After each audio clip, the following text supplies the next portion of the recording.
All right, hello, Lovely Tang, aka your mama on a mission, and it's been busy. So let's get to our chapter reading. I think I even skipped yesterday. I was so exhausted for reading part two of Fiji and Beyond, which was chapter 11. So let's figure out where we left off because I have no idea.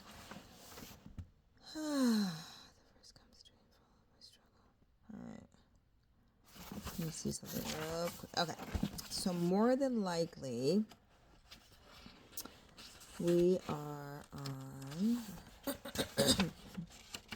The nice thing is we're already in the hundreds. Can you believe it? We are already in the hundreds. All right. So. Okay. So I remember. Okay. So if you remember from chapter 11, Fiji and Beyond. So. Um,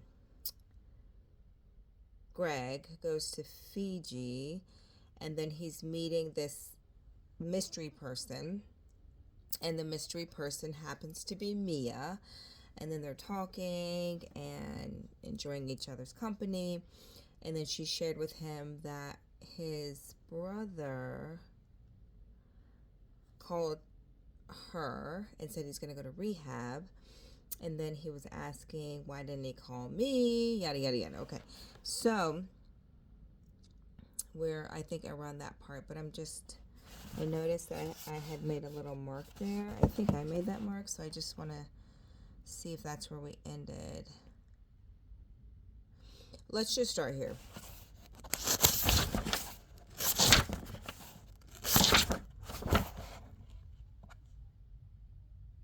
Okay. So basically, Mia was telling Greg while they're at dinner that Greg's brother called him. He's going into a rehab. Greg's like, why didn't he call me? Mia's like, you guys, he wanted, in other words, when you have too much history with someone, it's kind of like triggers. So he didn't want to tell Greg. He just told Mia and that whole thing. So, all right. So she says, this is, I think, Mia talking. He's going into a 28-day rehab as a first step. He'll take it from there and see what happens. Well, I'll be. The ambitious would-be author had run out of words. A smile lit his face. You'll be quiet. You'll be quiet and very grateful. And you'll say your prayers, she advised. That's what David needs from you right now. Upon his return, with his heart full of gratitude, Greg headed immediately to Buckland's office. How was your trip? Buckland asked as Greg walked in. You know exactly how things went. You're the one who set it up. Thank you. The two shook hands with a warmth they had never before expressed. It seemed with this one simple act they had become more than just allies. They had also become friends. Many weeks passed before they could get together again. During this time, Greg made a conscious decision to work on his book, and even more excitedly, he made the commitment to work on his relationship with Mia. One of the common denominators he had discovered during his mission was that almost every great leader he spoke with had long-lasting relationships. Buckley put it another way. A person is not complete until he's married, adding his spin on the thought with the kicker, and then he's finished. Greg laughed, of course, at the obvious humor as he associated this phenomenon with the fact that the successful leaders also had the commitment to overcome challenging moments in business life as well. Anyway, he looked at it. A leader is a leader, and they understand the power of what Don Green had referred to as that certain strict stickability. Over the next few months, Greg worked diligently on the manuscript of his book about the success principles that he had been learning along the way. Simultaneously, he started building alliances in the publishing world. He hoped to create a buzz on the street that he was onto something special, and he hoped that the major players would want to be part of it. Setting his focus on creating the best project he could, he applied the wisdom he had picked up, giving himself the goal to finish the book by the year's end. This would allow 4 solid months for interviews. Oh my goodness. Oh, excuse me. Plus the flexibility to bring in a copy editor to help him with the rough spots, something in which he had needed expert counsel. It seemed everything was going fine until nothing happened. In fact, nothing at all seemed to go his way. With his income stream near zero and the economy falling into deeper trouble as the days went by, he was more or less broke.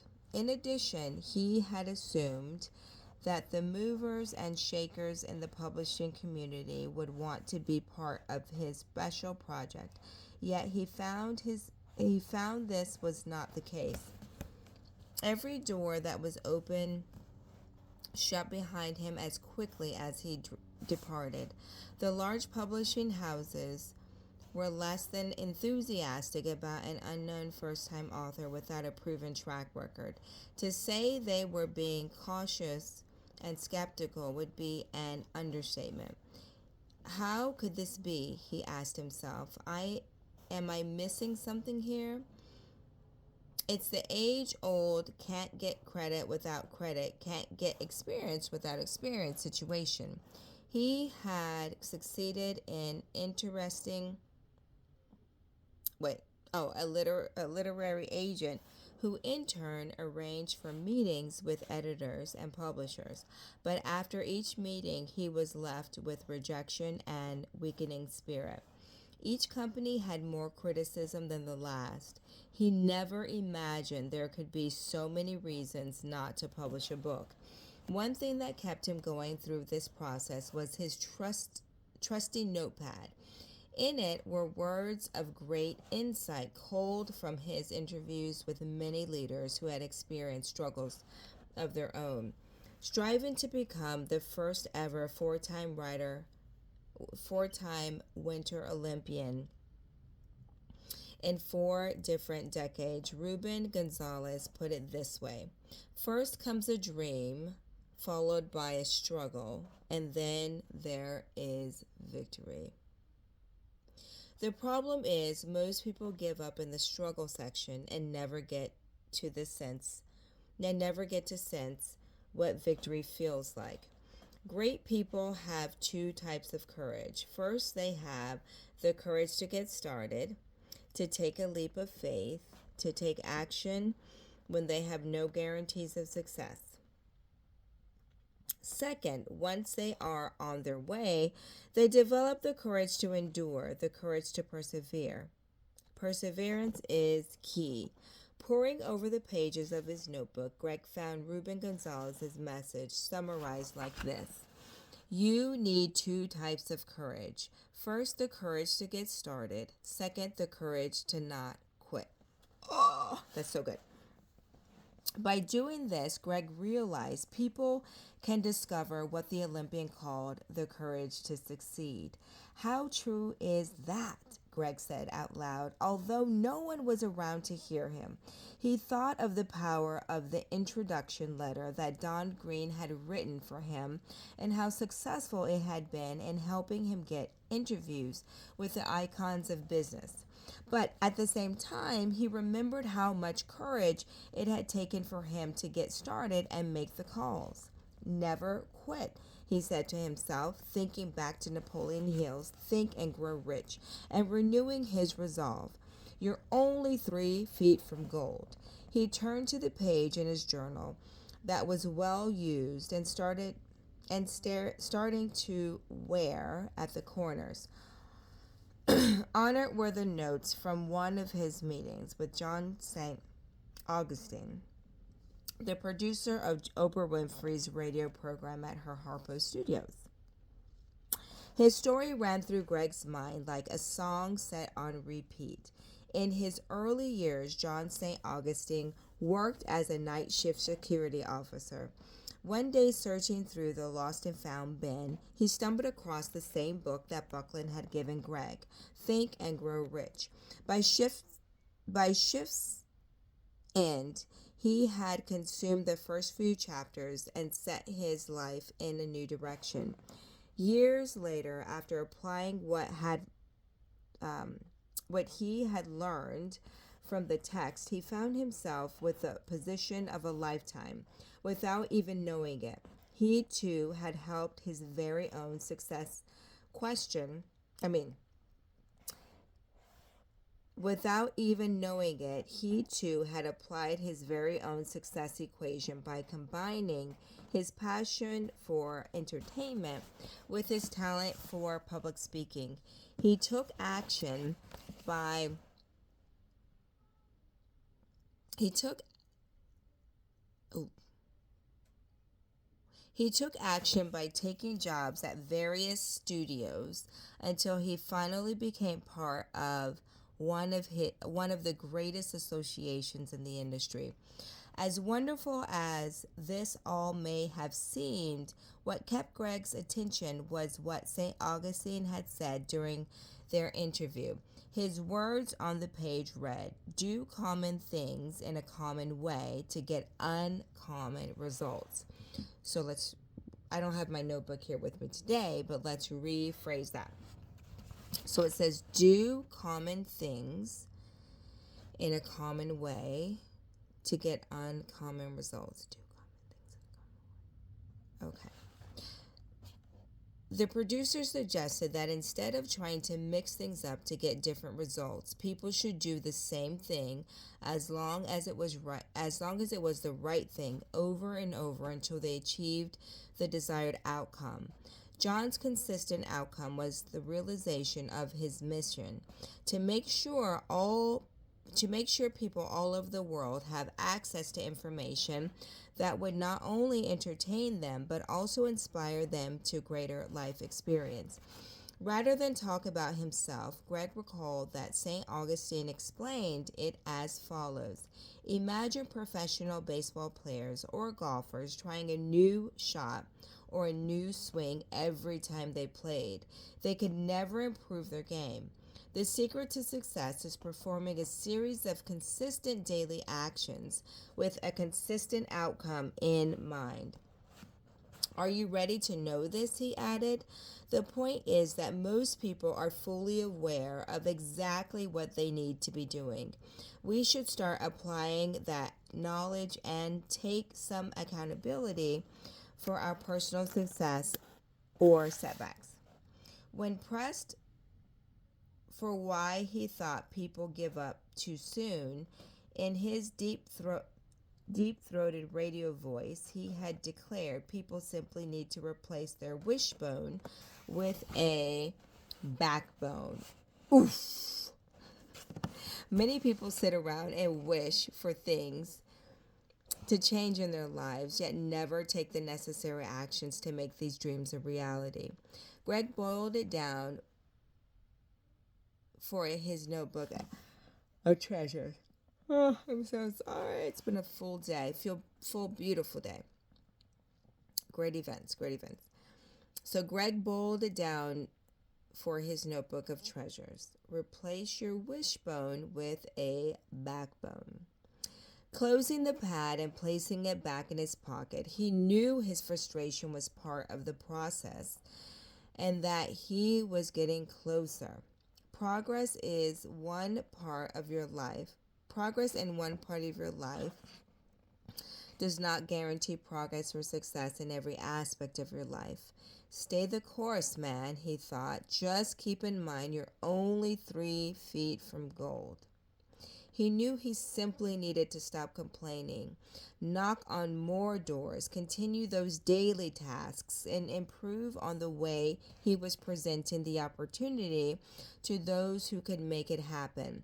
He also knew that prayer went along with action and would help people move toward the solution to any problem in relationships, personal finances, jobs, and career, and towards ultimate success and what he had chosen to pursue. His mother used to share with him an old proverb: God will not give you more than you can handle. And at this moment, Greg smiled ironically, wishing God did not have so much faith in him. Yes. All right. So let me tell you, this is part of this reading, you know, challenge, experience, series is really like this point here was talking about about